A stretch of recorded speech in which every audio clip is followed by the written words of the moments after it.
ากคนแค้นเต็มทีอนาคตของลูกริบหรี่ความหวังที่มีมืดมนพ่อดื่มสุราเหมือนกินน้ำตาของแม่พ่อจ๋าฐานะเราแย่หากไม่แก้ความจนแม่เตือนพ่อด่าตบตีแม่เสียจนชอกช้ำระกำมองมนซ้ำถูกคนเขานินทากราบเท้าคุณพ่อลูกขอให้หยุดดื่มเหล้าหากมัวแต่เมาคนเขาย้ำหมิ่นเรื่อยมากลับตัวเสียใหม่กลับใจมาพัฒนาพ่อจะมีคุณค่าเลิกดื่มสุรา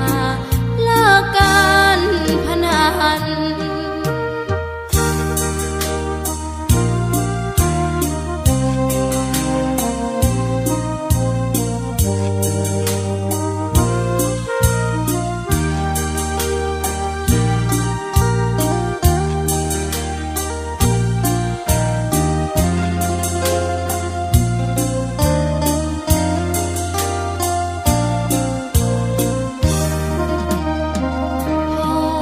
ดื่มสุราเหมือนกินน้ำตาของแม่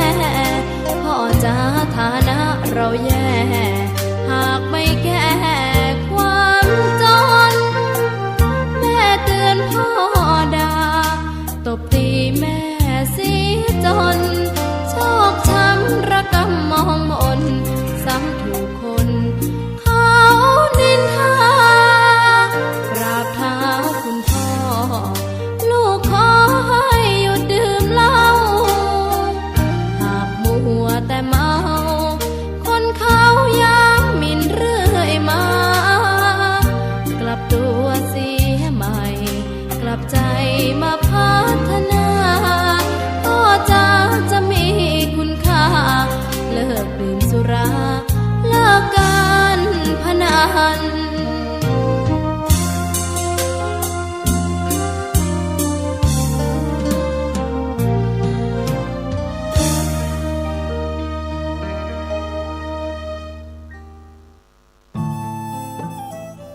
ท่านกำลังติดตามรับฟังสถานีวิทยุกระจายเสียงพระพุทธศาสนาแห่งชาติและสังคม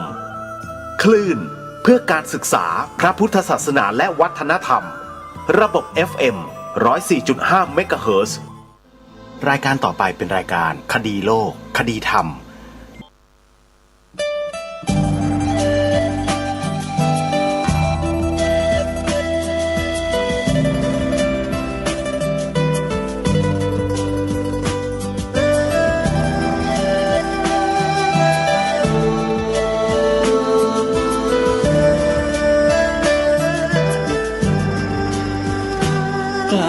คิดก็ต้องกล้าทำอย่ากลัวถ้าทำความดีเร่งศึกษาปัญหาให้ทันท่วงทีเมืองไทยจะพัฒนากว่านี้รายการดีคดีโลกคดีธรรมขอรำพันบรรยายความคิดเครื่องหมายแห่งสีทั้งสามงามถนัดขาวคือบริสุทธิ์สีสวัสดิ์หมายพระไตรรัตน์และธรรมะคุ้มจิตไทยแดงคือโลหิตเราใสซึ่งยอมสละได้เพื่อรักษาชาติศาสนาน้ำเงินคือสีโสภาอันจอมประชาถ้าโปรดเป็นของส่วนองค์จัดริ้วเข้าเป็นไตรรงค์จึงเป็นสีธงที่รักแห่งเราชาวไทยทหารอวตารนำไปยงยุทธวิชา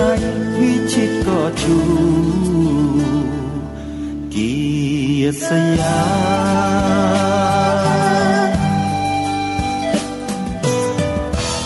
ประเทศไทยที่เจริญมั่นคงมาได้จนถึงทุกวันนี้มิได้เกิดขึ้นจากความหวาดกลัวอย่างคลาดเขลาแต่บรรพบุรุษไทยของเราทุกยุคทุกสมัยล้วนแต่มีความกล้าหาญและชาญฉลาดปกป้องเอกราชสร้างชาติให้เกิดความมั่นคงโดยมีธงแห่งพระไตรรัตน์เป็นเครื่องนำชัยจึงเป็นที่มาที่ไปของรายการคดีโลกคดีธรรมกล้าคิดก็ต้องกล้าทำอย่ากลัวถ้าทำความดีเร่งศึกษาปัญหาให้ทันท่วงทีเมืองไทยจะพัฒนากว่านี้รายการดีๆคดีโลกคดีธรรมรายการดีๆคดีโลกคดีธรรม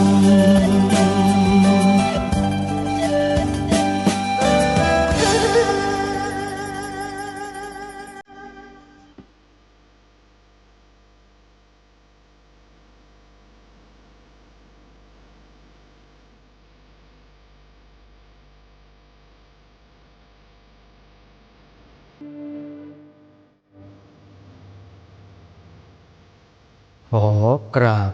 ถวายความนอบน้อมแด่พระรัตนตรัยถวายความเคารพพระมหาเถระพระเถรานุเถระทุกท่านขอความสุขความเจริญในธรรมจงบังเกิดมีแด่ท่านสาธุชนที่กำลังติดตามรับฟังรายการจากสถานีวิทยุแห่งนี้ทุกท่านขอนำท่านผู้ฟังเข้าสู่รายการคดีโลกคดีธรรม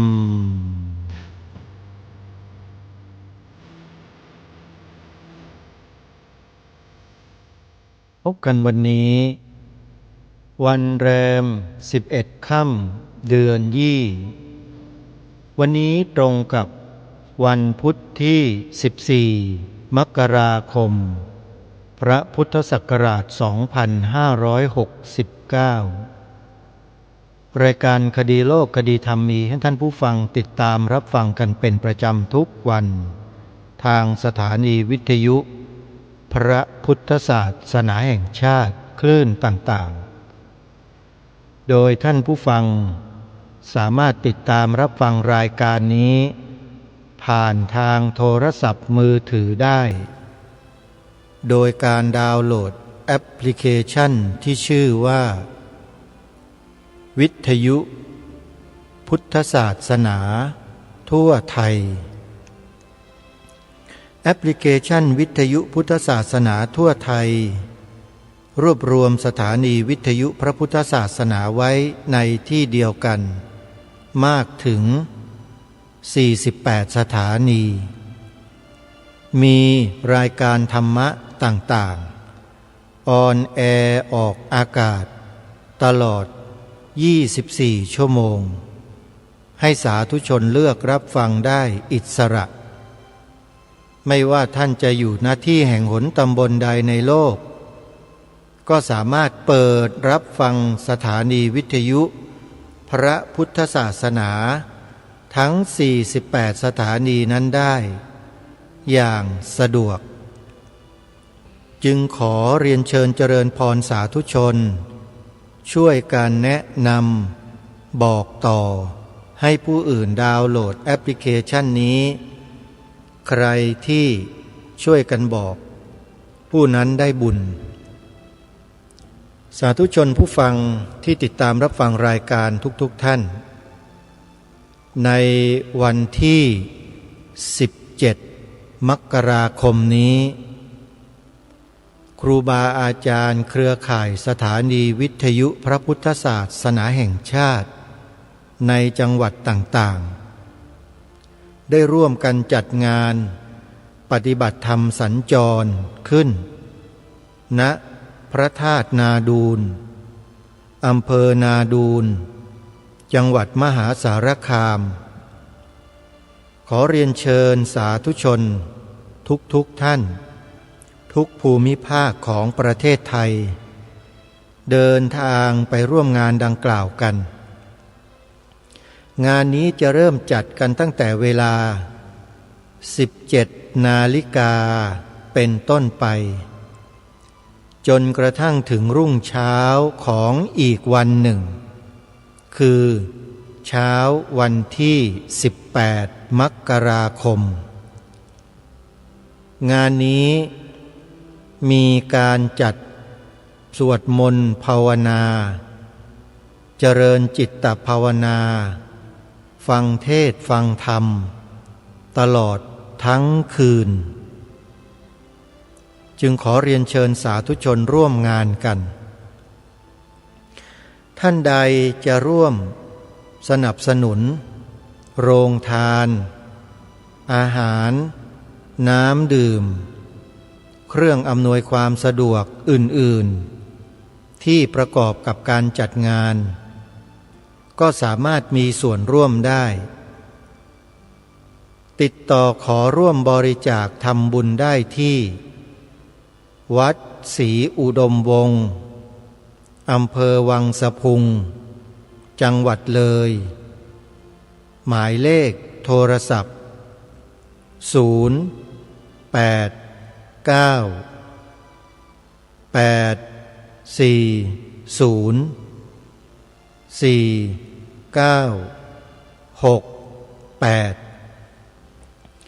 หรือจะร่วมทำบุญผ่านทางวัดอารามมงคลอำเภอยางตลาดจังหวัดกาฬสินธุ์อีกแห่งหนึ่งก็ได้โทรศัพท์หมายเลข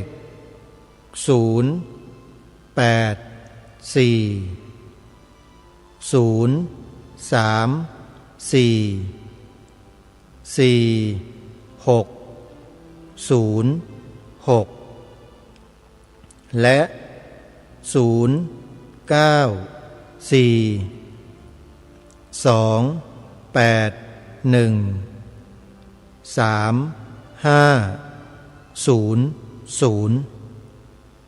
ทั้งสองวัดนี้รับอาสาเป็นสะพานบุญ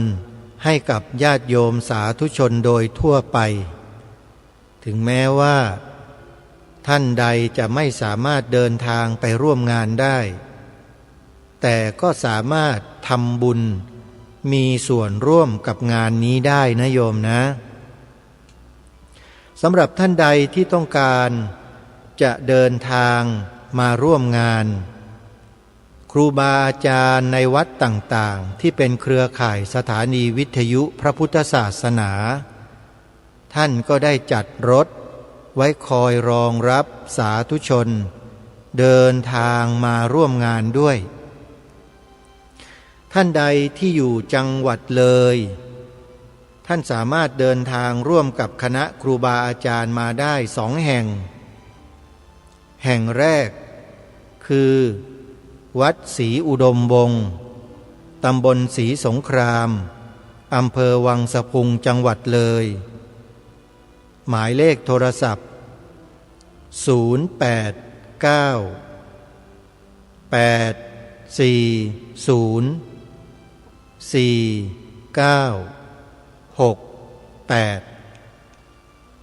อีกแห่งหนึ่งในจังหวัดเลย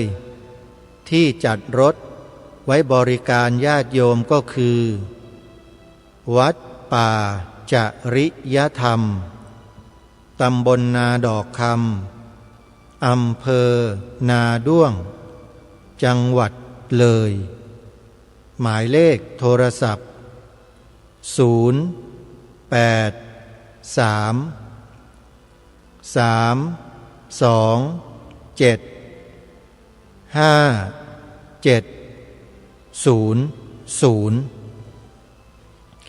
สำหรับท่านที่อยู่จังหวัดกาฬสินธุ์และใกล้เคียงท่านสามารถร่วมเดินทางมากับคณะของวัดอารามมงคล ตำบลยางตลาดอำเภอยางตลาดจังหวัดกาฬสินธุ์ได้โดยสามารถโทรศัพท์เข้าไปเพื่อจับจองที่นั่งโดยสารหมายเลขโทรศัพท์084-034-4606หรือ094-281-3500ส่วนท่านที่อยู่จังหวัด101ถ้าจะเดินทางมาร่วมงานที่พระธาตุนาดูลในวันที่17มกราคมนี้ให้ติดต่อขอร่วมเดินทางโดยสารมากับวัดบ้านปลาคูนตำบลท่าหาดยาวอำเภอโพนทรายจังหวัด101โทรศัพท์หมายเลขส่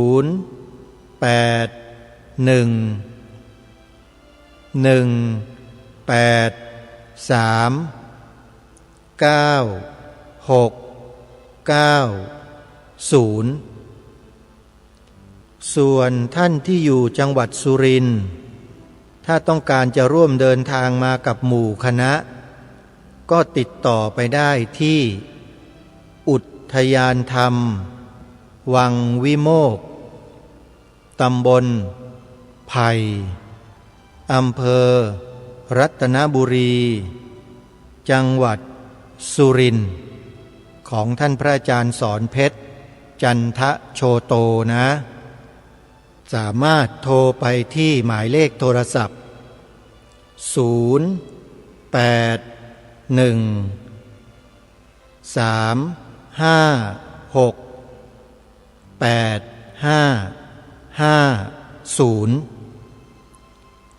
ส่วนท่านใดที่อยู่จังหวัดสุพรรณบุรี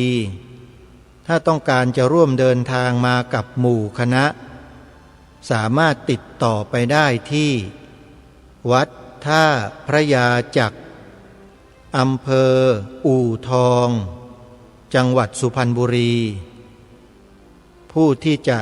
ดำเนินการจัดสถานที่นั่งให้กับญาติโยมมาร่วมงานนั้นก็คือท่านพระอาจารย์สรายุทธสิริสาโรวัดท่าพระยาจักรหมายเลขโทรศัพท์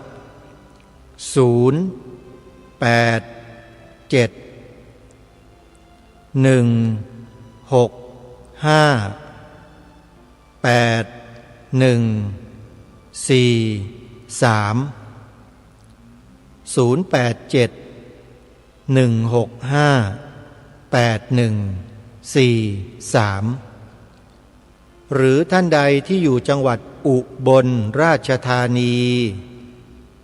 จังหวัดอุบลราชธานีโยมถ้าต้องการจะร่วมเดินทางมากับหมู่คณะลองติดต่อไปที่วัดพิษโสภารามโดยติดต่อที่อาจารย์พระครูเกษมพิษโสพล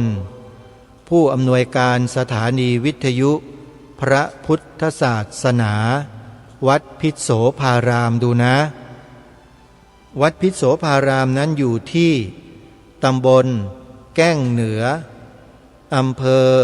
เขมราชจังหวัดอุบลราชธานีให้ติดต่อที่หมายเลขโทรศัพท์087744882นี่คือคณะของครูบาอาจารย์ที่จะเดินทางมาร่วมกิจกรรมงานปฏิบัติธรรมสัญจรที่พระธาตุนาดูลอำเภอนาดูลจังหวัดมหาสารคามในวันที่17มกราคมนี้ ขอเรียนเชิญสาธุชนที่สนใจมีส่วนร่วมสนับสนุนกิจกรรมนี้ได้ดังที่ได้กล่าวมาแล้วสำหรับผู้ที่ติดตามรับฟังรายการคดีโลกคดีธรรมและท่านสามารถเดินทางไปร่วมงานในครั้งนี้ได้ทางรายการได้จัดกิจกรรมให้แฟนรายการคดีโลกคดีธรรมได้ร่วมสนุกกันโดยจะมีของรางวัลมอบให้กับญาติโยมที่สามารถท่องจำบทพระราชนิพนธ์ความหมายธงไตรรงค์ได้ให้ญาติโยมไปแจ้งกับทางเจ้าหน้าที่ที่โต๊ะของรายการคดีโลกคดีธรรมที่จัดเอาไว้ได้เลยเป็นซุ้มของรายการคดีโลกคดีธรรมแล้วบอกกับเจ้าหน้าที่ว่าจะมาขอรับของรางวัลเนื่องจากท่องจำบทพระราชนิพนธ์ความหมายธงไตรรงค์ได้เมื่อแจ้งกับเจ้าหน้าที่แล้วเดี๋ยวเจ้าหน้าที่ก็จะสอบถามว่าโยมท่องได้จริงหรือเปล่าอะไรอย่างนี้นะเราก็จำแล้วนำไปส่งให้กับทางเจ้าหน้าที่เขาเจ้าหน้าที่ก็จะมอบของรางวัลให้งานนี้ทราบว่ามีพระบูชาเป็นพระเครื่องนะโยมนะเป็นร็อกเก็ตเป็นเข็มพระพุทธเจ้าสวยงามมอบให้ด้วยใครที่สนใจจะร่วมสนุกก็เตรียมท่องจำบทพระราชนิพนธ์ความหมายธงไตรรงค์ไว้ให้ได้นะโยมนะทางรายการนั้นจะเปิดในตอนจบรายการทุกครั้งเลยเป็นบทเพลงที่มีเสียงกีตาร์คลอไปด้วยเขาเรียกว่าเมโลดี้เป็นเมโลดี้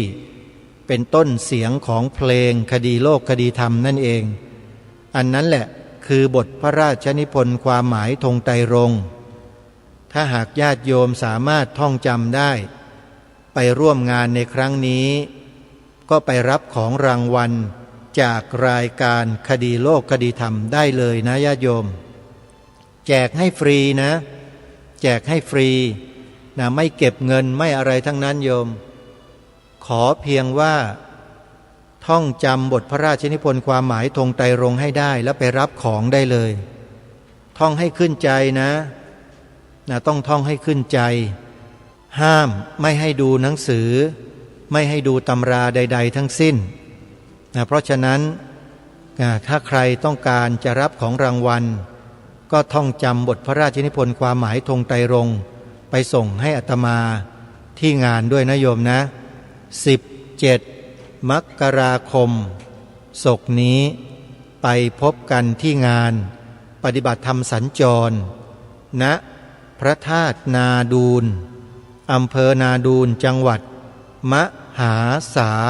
รคามในวันนี้ทางรายการก็ได้เตรียมพระวรธรรมคติจากเจ้าประคุณสมเด็จพระญาณสังวรสมเด็จพระสังฆราชสกลมหาสังฆปรินายกซึ่งมีผู้ได้จัดพิมพ์เผยแพร่ไว้ในโครงการธรรมะสู่ชนบทซึ่งก็จังหวะพอดีที่รายการคดีโลกคดีธรรมนั้นจัดรายการอยู่ในส่วนกลางของกรุงเทพมหานครก็จะได้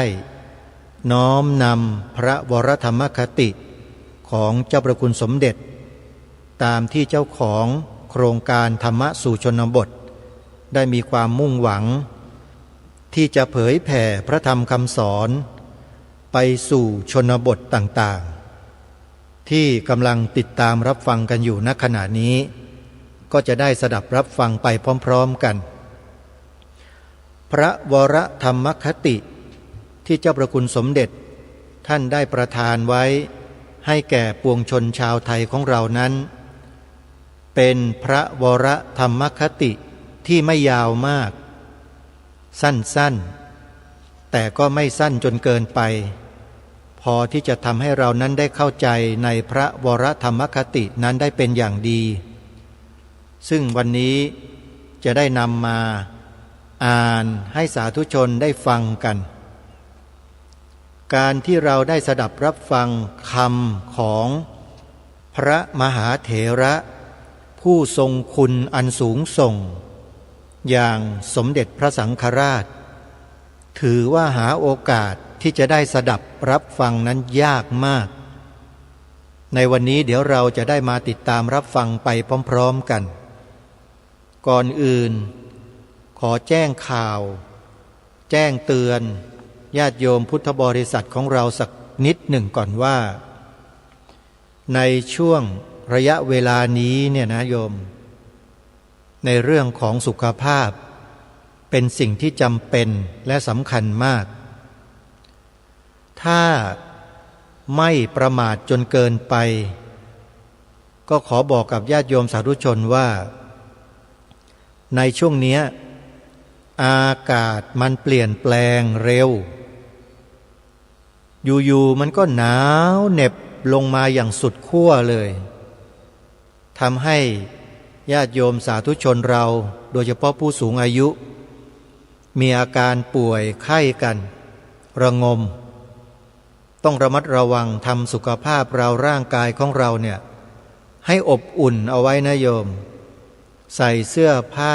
ป้องกันอากาศหนาวให้หนาไว้แล้วไม่ต้องไปกังวลในเรื่องของการจะได้อาบน้ำหรือไม่ได้อาบน้ำเนี่ยอาตมาว่าไม่ได้สำคัญมากหรอกดูสภาพอากาศดูความเหมาะสมไม่ใช่ว่าฉันต้องอาบมายังไงก็ต้องอาบ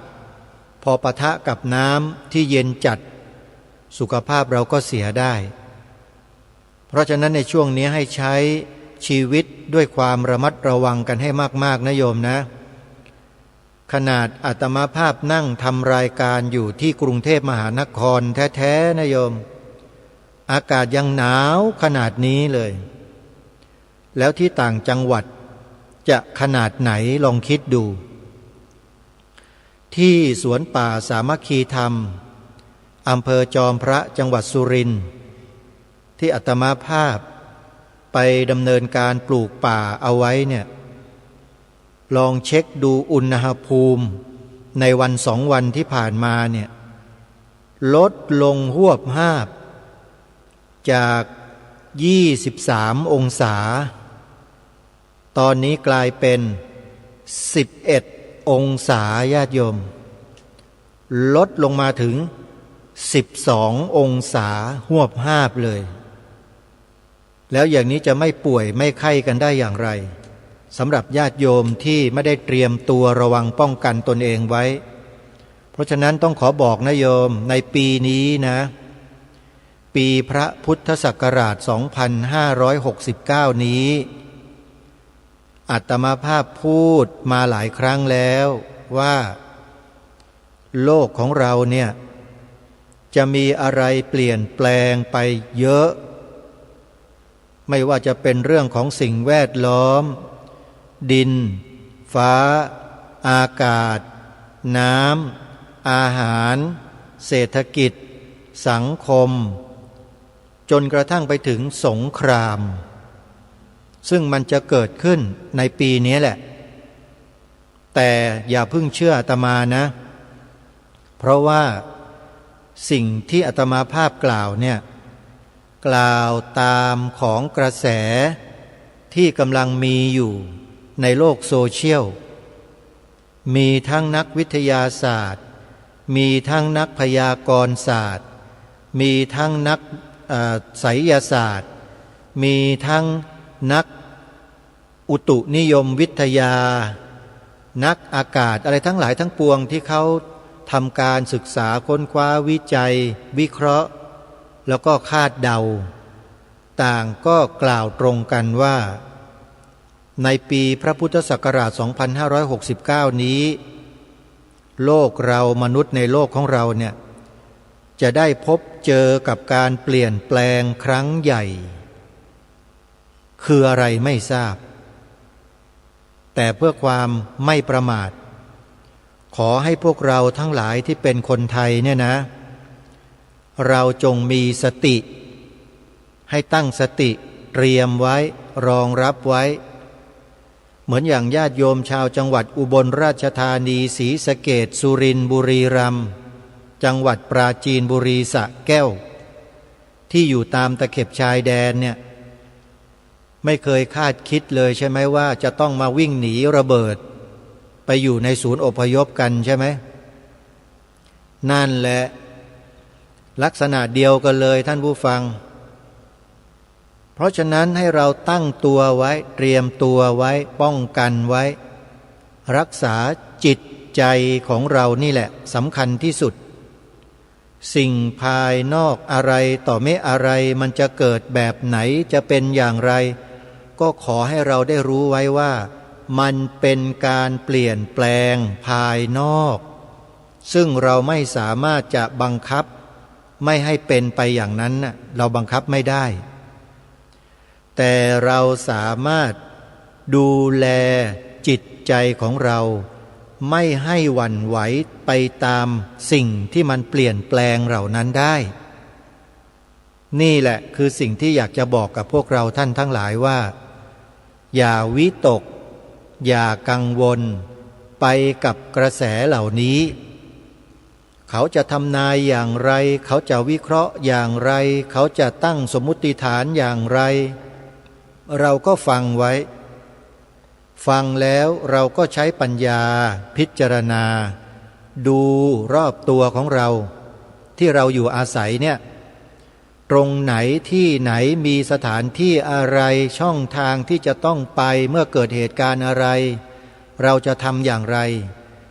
นี่แหละคือสิ่งที่เราจะต้องคิดล่วงหน้าเอาไว้ก่อนคนที่มีการคิดคาดการและเตรียมการอะไรเอาไว้ล่วงหน้าเนี่ยส่วนมาก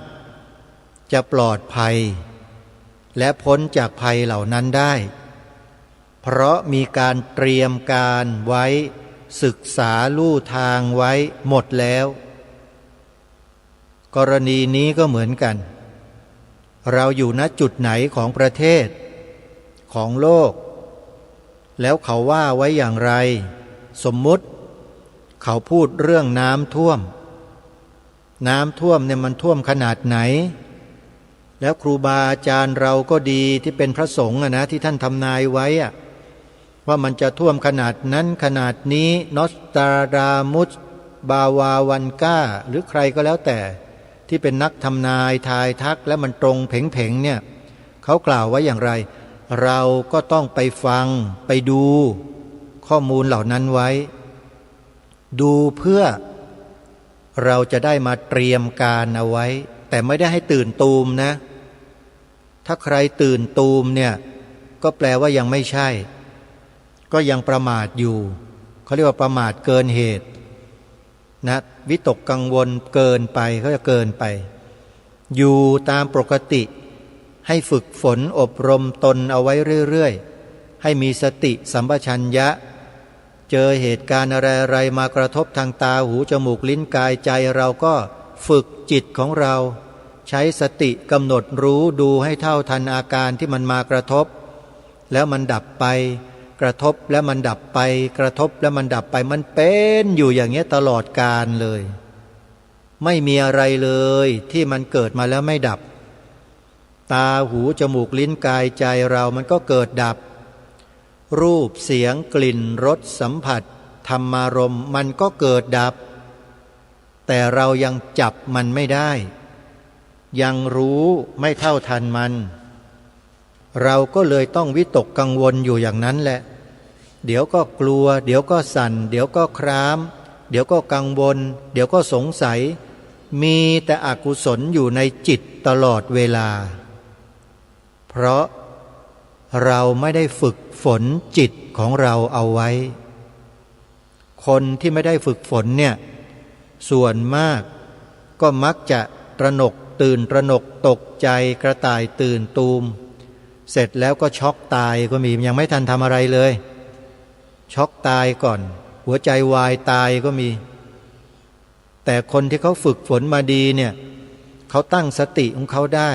เตรียมกายเตรียมใจเตรียมความพร้อมทุกอย่างไว้พอถึงเหตุภัยอะไรมาก็แล้วแต่ช่องทางลู่ทางที่เขาจะหลบหลีกภัยเหล่านั้นเนี่ยคล่องแคล่วเลยเขาก็รอดได้ไม่ยากแล้วก็ไม่มีความวิตกกังวลอะไรมากเพียงแค่ตื่นเต้นเล็กๆน้อยๆอันนี้พูดเผื่ออนาคตเอาไว้เลยญาติโยมถึงแม้ว่ามันจะยังไม่เกิดตอนนี้ก็ตามแต่เมื่อมันเกิดน่ะเมื่อมันเกิดขึ้นมาเนี่ยเราต้องพร้อมนะอาตมาขอบอกว่าต้องพร้อมเอาละสาธุชนทุกท่านถึงอย่างไรก็ตามคนเราเนี่ยสุดท้ายก็หมดลมหายใจกันทุกคนนั่นแหละนะบางคนก็คิดอย่างนี้จะต้องไปดิ้นรนขวนขวายจะต้องไปทำอะไรต้องไปฝึกฝนตนเองไปเพื่ออะไรคนพวกนี้จะเข้าข่ายมิจฉาทิฏฐิที่พูดแบบเนี้ยจะฝึกไปทำไมจะเตรียมตัวไปทำไมไม่เห็นต้องเตรียมเลยคนที่คิดแบบนี้และกล่าวแบบนี้เนี่ยส่วนมากเป็นมิจฉาทิฏฐิเป็นพวกที่ไม่ยอมรับอะไรใครเอาแต่ความรู้สึกส่วนตัวเป็นหลักพูดง่ายๆก็คือเอาแต่ใจตัวเองคนพวกนี้ก็เหมาะสมแล้วล่ะเมื่อเขาเป็นเช่นนั้นเขาก็จะได้รับในสิ่งเหล่านั้นด้วยตัวของเขาเองอันนี้ไม่ได้แช่งนะโยมในเมื่อไม่เตรียมตัวเตรียมกายเตรียมใจความพร้อมความไม่ประมาทให้พร้อมเนี่ยเมื่อถึงเวลานั้นคนพวกนี้แหละก็จะไปกับธรรมชาติเหล่านั้นโดยไม่ต้องสงสัยเลยเขาจะกวาดลงไปหมดไม่มีเหลือนะฮะอันนี้พูดเผื่อเอาไว้ให้รู้สึกสำนึกนะให้รู้สึกสำนึกอย่าเล่นกับธรรมชาติโยมไม่มีใครหรอกในโลกนี้จะสู้กับธรรมชาติได้มีแต่สติและสัมปชัญญะ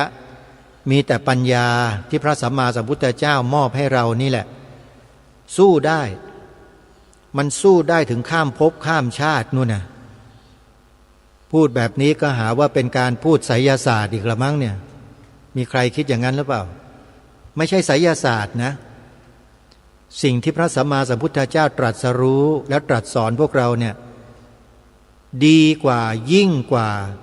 วิทยาศาสตร์เสียอีกวิทยาศาสตร์เนี่ยมันเป็นของที่มนุษย์เราสร้าง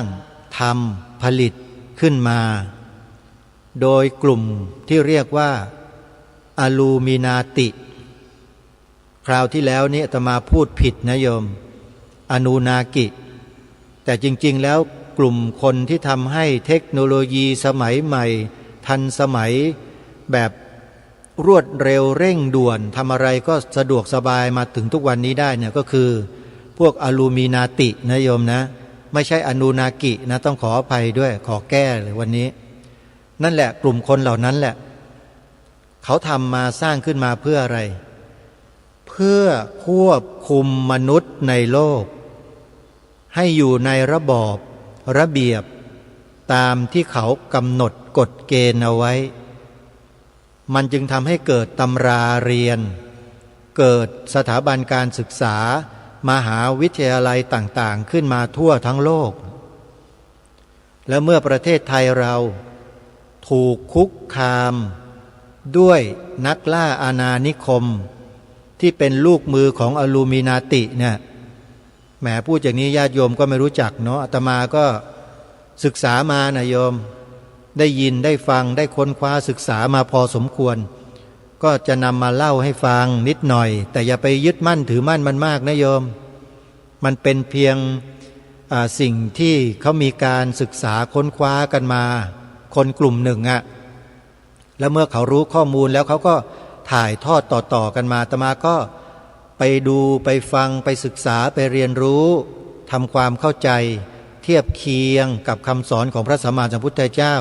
ในเรื่องของความไม่ประมาทก็เลยหยิบยกสิ่งเหล่านี้ขึ้นมากล่าวให้ฟังให้เราได้รู้ว่ามันมีต้นตอนะมันมีต้นเหตุโลกที่เรามันเจริญด้วยเทคโนโลยีเนี่ยไม่ใช่มนุษย์เรานะอาตมานี่สงสัยมานานแล้วเรื่องนี้ มนุษย์เรามันจะทำได้ยังไงมนุษย์เรานี่มันไม่ได้มีความรู้อะไรแบบนี้นะแปลว่าสิ่งเหล่านี้มันต้องมีใครถ่ายทอดหรือส่งต่อหรืออะไรต่างๆมาจากคนที่มันมีความสามารถสูงกว่ามนุษย์ธรรมดาเราแน่เลยสุดท้ายตลอดประมาณ20กว่าปีที่ผ่านมาเนี่ยโยมที่อาตมาภาพศึกษาเรื่องพวกนี้2543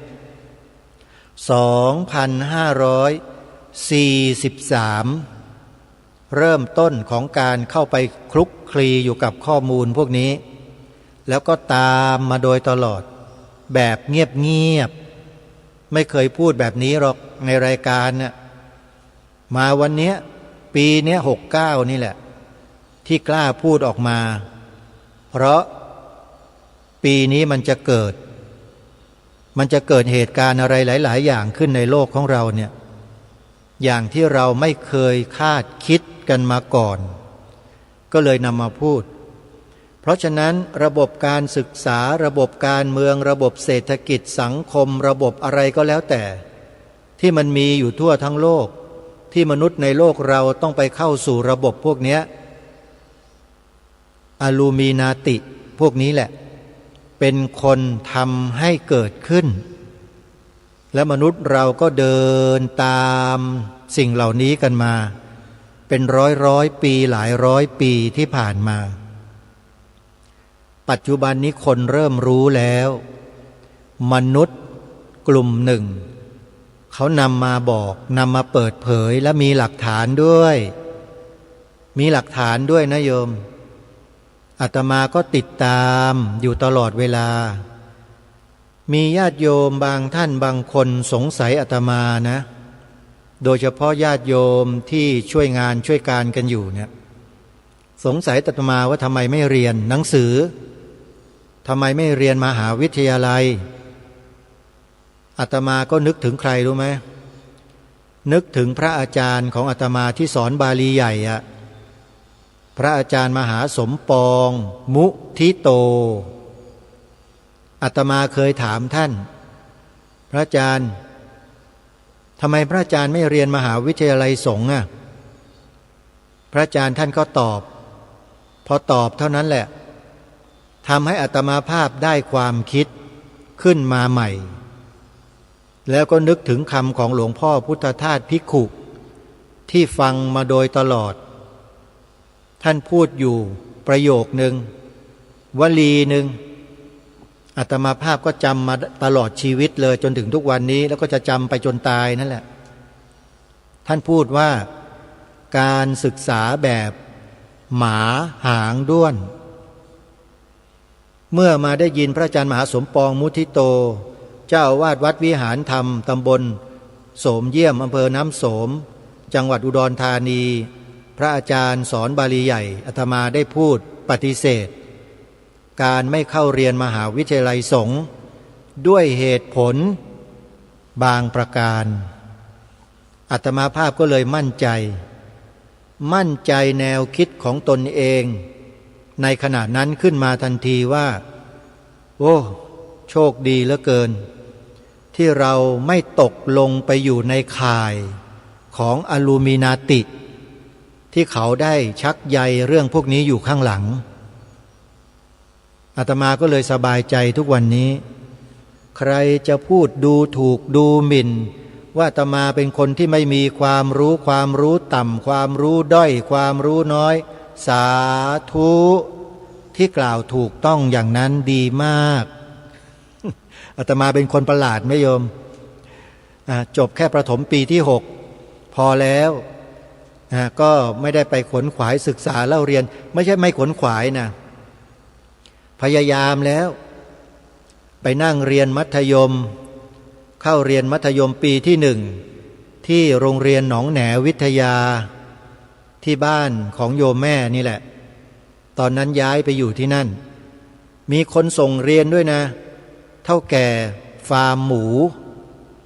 ส่งเรียนแกไปเรียนเลยเดี๋ยวฉันส่งเองไปนั่งเรียนไม่กี่วันโยมไม่ไปอีกเลยเลิกมันเป็นเพราะอะไรก็ไม่ทราบทีนี้พอไป รับราชการทหารกองประจำการอยู่2 ปีก็ไปเรียนศึกษาผู้ใหญ่เพื่อนมันชวนมันขยันขยอมึงไปเรียนเป็นเพื่อนกูหน่อยกูไม่มีเพื่อนก็เลยว่าเพื่อนกันไปเรียนก็ไปเรียนแบบทางไกลนะคือเสาร์อาทิตย์จะไปพบกลุ่มกันครั้งหนึ่งอาตมาก็ไปมั่งไม่ไปมั่งเพื่อนเอาหนังสือมาก็อ่านเสร็จแล้วก็ไปสอบปรากฏว่าไปสอบปีสุดท้ายเรียน2 ปีไปสอบผ่านโยมแต่ไม่มีความรู้อะไรหรอกเรียนไปอย่างนั้นแหละทีนี้มีคนขยันขยอบอกลงมสท.สิลงมหาจุฬาก็ได้อาตมานี่เคยลงทะเบียนเรียนที่มหาจุฬานะที่อาคารหลังเก่าทุกวันในวัดมหาธาตุเนี่ยลงไปแล้วไม่เคยไปเรียนแม้แต่วันเดียวเชื่อไหมลงไว้อย่างนั้นน่ะลงตามที่ญาติโยมเขาขอร้องให้ลงนั่นแหละไม่ลงเลยมาอีกไอ้ลงทะเบียนเรียนมสท.หน่อยอาตมาก็ไปลงทะเบียนมสท.บัตรของมสท.ยังอยู่บัตรนักศึกษาปรากฏว่าไม่เคยอ่านไม่ใช่ไม่อ่านเหมือนกันแต่อ่านไปอย่างนั้นน่ะไม่รู้เรื่องหัวมันไม่ให้ก็เลยไม่ได้เรียนตั้งแต่นั้นมาก็เลยหยุดความคิดที่จะไปลงทะเบียนเรียนที่นู่นที่นี่เขาว่าดีเลิศประเสริฐศรียังไงก็ไม่ไปไม่เรียนก็กลับมาทำงานทำหน้าที่ที่ตนเองคิดว่าทำได้แล้วมีคนเขาให้ทำอย่างทุกวันเนี้ยที่มาจัดรายการวิทยุไปเป็นพิธีกรสถานีโทรทัศน์ดีทีวีที่ผ่านมาเนี่ยมีคนเขาให้นั่งอยู่ในตำแหน่งให้ทำอย่างนั้นก็เลยทำมาเรื่อยทำมาจนกระทั่งสถานีโทรทัศน์จอมืดจอดับไปนั่นแหละโยมอาตมาก็ทำจนถึงที่สุดนั่นแหละเมื่อเขาให้ทำก็ทำสุดท้ายก็เหลือรายการเดียวเนี่ยคดีโลกคดีธรรมอันนี้เป็นเจ้าของเองอาตมาเป็นเจ้าของรายการมาตั้งแต่เริ่มต้นจัดมาตั้งแต่ปีพระพุทธศักราช 2549 ชื่อรายการว่าคดีโลกคดีธรรมแล้วก็เป็นเจ้าของรายการนี้มาจนถึงวันนี้โยมอันนี้เล่าความแต่หนหลังให้ฟังกันเล็กๆน้อยๆนะรู้อะไรนึกอะไรได้ก็เล่าให้ฟังโยมเพราะฉะนั้นญาติโยมไม่ต้องมาถามอาตมานะว่าทำไมท่านไม่เรียนมหาวิทยาลัยทำไมไม่ต่อปริญญาล่ะท่านขอบใจมากโยมด้วยความหวังดีของโยมอาตมาชื่นชมยินดีอนุโมทนาบุญด้วยแต่อาตมามีเหตุผลส่วนตัวนะโยมใครก็มาบังคับหรือว่ามาขยันขยออาตมาไม่ได้หรอกสิ่งที่อาตมาภาพบวชมาแล้วตั้งใจเนี่ยคือศึกษาพระธรรมคำสอนของพระสัมมาสัมพุทธเจ้าในรูปแบบที่เจาะลึกเรียนอะไรล่ะเจาะลึกที่สุดนั่นก็คือพระอภิธรรมมัทธสังคหะแล้วก็ได้เรียนสมดั่งใจปองจนกระทั่งถึงชั้นสุดท้ายมหาอาภิธรรมิกเอกเรียนเรื่องของปัจจัย24คัมภีร์มหาปัฏฐานเรียนเรื่องคตนาเรียนเรื่องปัจจัยต่างๆสนุกแล้วได้ความรู้เยอะมากบอกได้เลยว่าใครก็ตามที่ได้ผ่านหลักสูตรมหาปัฏฐานมาแล้วเนี่ยข้อสงสัยในบางสิ่งบางอย่างที่เคยค้างคาใจอยู่มันหมดไม่สงสัยอะไรแล้วทีนี้ที่เหลืออยู่ชีวิตเนี่ยก็ทำหน้าที่ไปทำหน้าที่ไม่เหมือนก่อนแต่ก่อนทำหน้าที่ไปก็เจือด้วยตัณหาเจือด้วยกิเลสอยากได้อยากมีอยากเป็นไอ้นั่นไอ้นี่ไอ้นู่นแต่พอศึกษาเล่าเรียนไปภาวนาไปจนถึงขั้นนี้จิตใจมันเป็นไปอีกแบบหนึ่งมันคนละอย่างกันอันนี้คนอื่นไม่รู้นะ อาตมาภาพไม่รู้เหมือนกันว่าพวกมหาอภิธรรมบัณฑิตอื่นๆเนี่ยเขาจะมีความรู้สึกอย่างนี้เหมือนกับที่อาตมามีหรือเปล่านะอันนี้ไม่ทราบจริงๆอาจจะไม่ใช่ทุกท่านทุกคนก็ได้อาจจะแตกต่างกันไปก็ได้อันนี้ก็ขึ้นอยู่กับแต่ละท่านแต่ละคนนะที่จะรู้จะเข้าใจอะไรต่างๆต่างกันหรือเหมือนกันตรงกันหรือไม่ตรงกันนะอันนี้ก็แล้วแต่อันนี้เป็นสิทธิเลยสิทธิขั้นพื้นฐานของพุทธศาสนิกชนทุกคนด้วยคุณจะรู้แบบไหนต่างกันอย่างไรได้หมดนะเป้าหมายของแต่ละคนนั้นมีอยู่แล้วเป็นสิทธิที่พระสัมมาสัมพุทธเจ้าให้พวกเราไว้อย่างเต็มที่เลยจะเดินไปทางไหนก็ได้แต่ขอให้อยู่ในหลักอย่าออกนอกหลักหลักของทานศีลภาวนาหลักของศีลสมาธิปัญญาให้อยู่ในหลักเนี้ยเดินไปเถอะไม่เป็นไรหรอกมันจะออกไปทางซ้ายขวาแยกไปแล้วเดี๋ยวโค้งกลับมาเข้าทางก็ไม่เป็นไรแต่ขอให้ยึดโยงหลักนี้ไว้นะโยมนะเอาละวันนี้ไปมาก็ไม่ได้อ่านนะโยมฟังเดี๋ยววันพรุ่งนี้ได้ฟังกันแน่ขอบอกได้เลยว่าไม่ควรพลาดนะโยมนะเอาละวันนี้เวลาของรายการหมดแล้วต้องขอสมมุติยุติรายการไว้แต่เพียงเท่านี้พบกับรายการได้ใหม่ในวันต่อไปขอความสุขความสวัสดีในธรรมแห่งองค์สมเด็จพระบรมศาสดาสัมมาสัมพุทธเจ้าจงปรากฏเกิดมีขึ้นในจิตใจของท่านผู้ฟังทุกท่านทุกคนเทินขอเจริญพรกล้าคิดก็ต้องกล้าทำอย่ากลัวถ้าทำความดีเร่งศึกษาปัญหาให้ทันท่วงทีเมืองไทยจะพัฒนากว่านี้รายการดีๆคดีโลก